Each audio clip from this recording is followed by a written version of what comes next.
Mesdames et messieurs, bonjour. Cette semaine à Connecter Baie-Comeau, la ville de Baie-Comeau secouée par un assassinat. Le député de René Lévesque, surpris par le départ de François Legault, formé la Manic pour soutenir le développement industriel et le club de ski Norfond veut vendre plus de cartes de saison.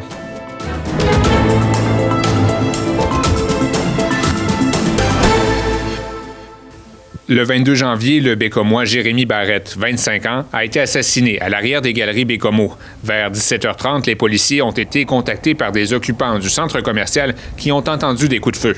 Donc, sur place, les policiers ont rapidement localisé le corps d'un homme inanimé.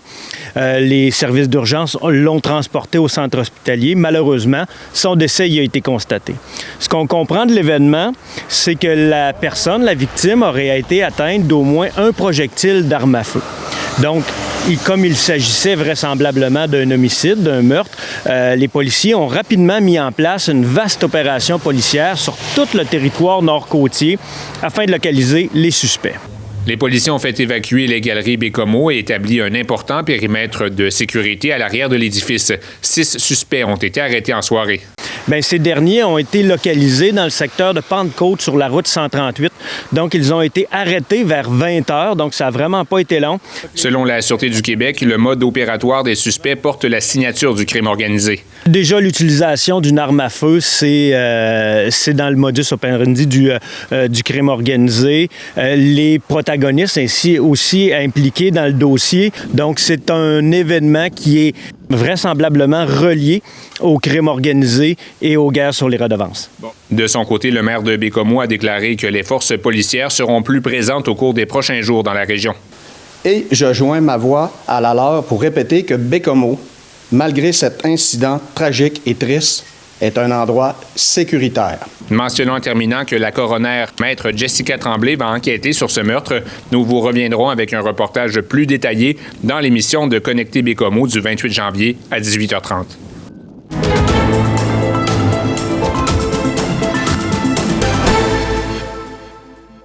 Avec l'annonce du départ du premier ministre du Québec, François Legault, le 14 janvier, les derniers jours ont été bien remplis pour le député de René Lévesque, Yves Montigny, qui assure aussi les fonctions de président du caucus de la Coalition Avenir Québec. D'abord, on ne s'attendait pas à cette décision-là. Notre premier ministre qui décide d'annoncer de ne pas se représenter, puis qui déclenche une course à la chefferie, évidemment, ça bouleverse les Québécois, ça bouleverse les membres du parti, ça bouleverse aussi les députés. Alors, comme président du caucus, ça m'amène clairement dans une situation où j'ai beaucoup de discussions avec des députés. Les départs s'enchaînent à la CAQ. Le 18 janvier, la ministre des Affaires municipales, Geneviève Guilbeault, a annoncé son départ après la fin de son mandat. La ministre de l'Éducation, Sonia Lebel, a fait la même annonce le lendemain. Mais de son côté, Yves Montigny entend bien solliciter un deuxième mandat aux élections provinciales prévues en octobre. Vous savez, j'ai déjà annoncé ma volonté de continuer la vie politique. Alors, je suis engagé pour les citoyens de René Lévesque. J'ai toujours l'intention de maintenir cet engagement. Le navire de la CAQ aura donc un nouveau ou une nouvelle capitaine lors de la prochaine campagne électorale du député de René Lévesque qui se doit de rester neutre dans la course à la chefferie à venir. Je ne pourrais pas prendre parti pour un ou l'autre des candidats ou candidates à la course parce que mon rôle est d'assurer le fonctionnement du caucus pour assurer aussi l'unité du parti, mais aussi assurer la continuité des dossiers en cours auprès du gouvernement. La date du début de la course à la chefferie de la CAQ n'est pas encore connue. D'abord, les paramètres de la course ne sont pas tous déterminés au moment où on se parle. Donc, c'est à l'étude au moment où on se parle. Par la suite, quand tous ces paramètres-là seront déterminés par l'exécutif national de la CAQ, bien, à partir de là, toutes les étapes, les échéanciers vont être annoncés, y compris le lancement de départ de la course à la chefferie. Ce n'est pas le cas pour l'instant. Ce n'est pas encore décidé. Mais évidemment, il y a des gens qui questionnent, qui font des appels, qui appellent des députés, qui appellent des présidents de CAL, des exécutifs locaux, et puis qui sondent un peu le terrain à savoir s'ils se présentent, s'il y aurait des appuis ou non. De son côté, le premier ministre François Legault restera en fonction jusqu'à ce que la personne devant lui succéder soit officiellement élue par les membres de la CAQ.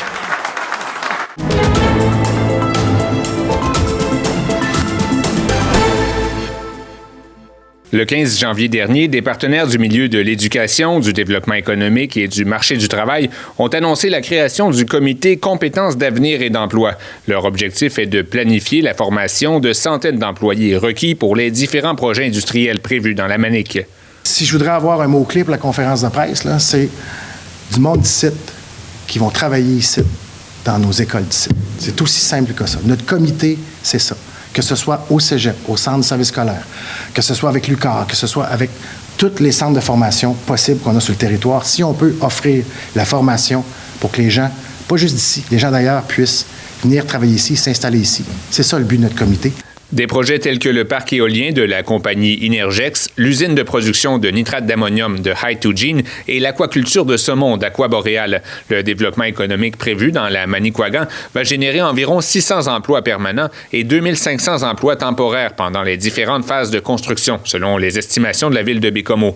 Pour mieux définir la nature des postes à combler et leur nombre, le comité a mandaté la firme FCI Global, qui doit rendre son rapport au printemps. On a fait une première étude d'analyse de main-d'œuvre en 2022.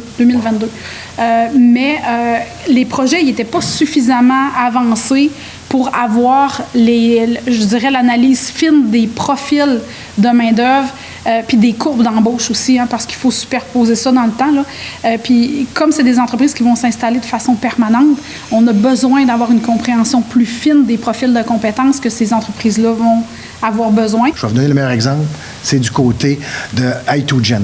Du côté d'Hy2Gene, on voit du nitrate d'ammonium, on voit de l'hydrogène, mais ce qu'il faut voir, ce sont des tuyaux. Et qui dit tuyau, dit soudage, tuyauteur, et ça n'avait pas été identifié la première fois dans l'étude. Alors pour nous, pour le Centre de service scolaire de l'estuaire et de la formation professionnelle, il est important pour nous de savoir très tôt quels sont les besoins, puisque comme on ne donne pas toutes ces formations-là, il faut demander l'autorisation au ministère. On a cette autorisation, il faut l'implanter, il faut s'installer. On peut compter entre 1 an et demi, 3 ans dans certains cas. Au niveau universitaire, il y a plein de choses à développer. Des fois, on pense que non, ça va être des compagnies qui vont être plus de niveau professionnel ou collégial. Sauf que on sait que ces gens-là vont avoir besoin de formation en gestion des ressources humaines, en santé, sécurité au travail, en intelligence artificielle. Vraiment, tout ce qui est formation de formateurs. Donc, nous, on peut vraiment venir développer ces choses-là. Et ce que je voulais ajouter, c'est qu'on a déjà des formations existantes qui peuvent convenir aux entreprises émergentes, mais aussi aux entreprises qui sont déjà implantées. Mais la force aussi d'un réseau comme celui des cégeps ou des universités du Québec ou des formations, c'est un réseau, 48 cégeps, on est capable d'aller chercher des formations ailleurs, de les délocaliser. Et je citerai l'exemple, par exemple, du domaine éolien. On n'a pas cette expertise ici, mais on est capable d'aller la chercher ailleurs et de la donner ici. On est déjà sur un projet dans ce domaine-là. Le comité Compétences d'avenir et d'emploi reconnaît qu'il n'y a actuellement pas de certitude quant à la réalisation de ces projets industriels. On va avoir déjà été dans le développement économique. Quand les entreprises viennent s'installer ici, on a-tu de l'énergie? On a-tu des terrains? Va-tu avoir du monde? Puis c'est le jeu de la ville puis des élus de se mettre la tête sur le bio pour dire oui, comptez sur nous, ça va être là. Si on n'est pas capable de fournir une main-d'œuvre, les entreprises n'auront pas s'installer. Fait que oui, il y a un gamble qu'on est obligé de faire. On n'a pas le choix.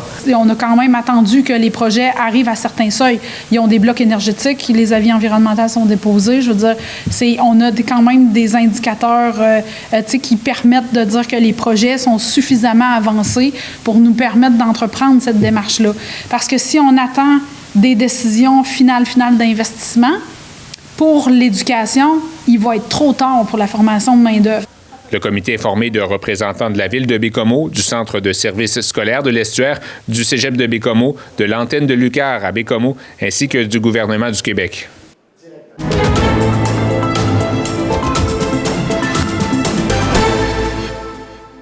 Le club de ski Norfond se félicite de la réussite de sa journée d'initiation du 17 janvier dernier. Les 40 places disponibles ont rapidement trouvé preneur, malgré les températures avoisinant les moins 20 degrés. Fait qu'on peut dire que c'est un grand succès. Là, on est à 42 participants aujourd'hui là, pour notre événement, pour la première édition. C'est une activité qui vise principalement à initier des nouveaux skieurs, puis aussi à permettre aux skieurs qui sont déjà en pratique là, de perfectionner leur technique.